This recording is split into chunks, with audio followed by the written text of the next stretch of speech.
महाभारत का युद्ध केवल पांडवों और कौरवों के बीच नहीं था। यह युद्ध था मनुष्य और उसके अहंकार के बीच। और इस युद्ध का सबसे बड़ा योद्धा, सबसे शक्तिशाली राजकुमार और सबसे अधिक मिसअंडरस्टूड पात्र था दुर्योधन। दुर्योधन बचपन से ही अलग था। जहां अन्य राजकुमार अस्त्र सीखते थे, वहां दुर्योधन गदा उठाता था। बल उसका शस्त्र नहीं था, बल उसकी पहचान था। पर पहचान केवल शक्ति से नहीं बनती, पहचान बनती है मान्यता से। और यही वह चीज थी जो दुर्योधन को कभी पूरी तरह नहीं मिली। गुरुकुल में जहां अर्जुन की दृष्टि की प्रशंसा हुई, वहां दुर्योधन की शक्ति को सिर्फ तुलना में तौला गया। जहां युधिष्ठिर को धर्म का प्रतीक कहा गया, वहां दुर्योधन को केवल संभावित खतरे के रूप में देखा गया। यही उपेक्षा धीरे धीरे उसके भीतर पीड़ा में बदल गई।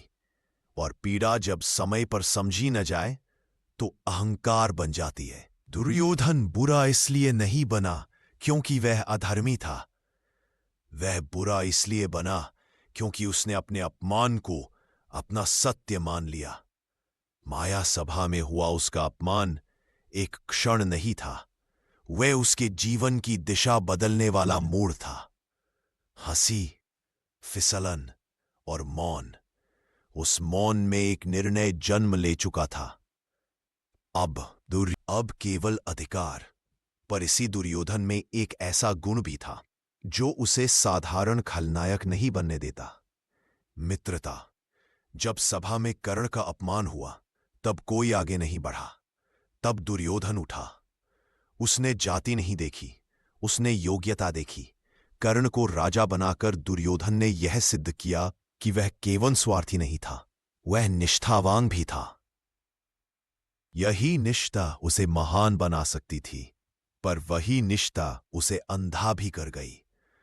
विदुर ने चेतावनी दी, भीष्म ने समझाया, द्रोण ने संकेत दिए, पर दुर्योधन ने सलाह को चुनौती समझा और समझौते को अपमान। उसके लिए झुकना हार था। और जब कोई व्यक्ति हर झुकाव को हार समझ लेता है, तो युद्ध अनिवार्य हो जाता है। कुरुक्षेत्र में शंख नहीं बज रहे थे, अहंकार टकरा रहे थे। कुरु सेना के सर्वसेनापति भीष्म गिरे, बुरुद्रोण भी छल द्वारा मारे गए, और अंत में उसने अपना परम मित्र कर्ण भी खो दिया। हर पतन के साथ दुर्योधन का संसार और छोटा होता गया। सत्ता थी, पर सहारा नहीं था। धीमी भारी आवाज। अंत में जब युद्ध समाप्त हुआ, दुर्योधन पराजित पड़ा था, पर वह टूटा नहीं था। उसकी आंखों में अब भी प्रश्न था, क्या मैं गलत था या मैं अकेला था? और तभी युद्ध भूमि के बीच श्री कृष्ण खड़े थे, न विजेता न पराजित, केवल साक्षी। कृष्ण कहते हैं, यह कथा हमें चेतावनी देती है कि जो व्यक्ति स्वयं को बदलने से इनकार करता है, समय उसे बदल देता है।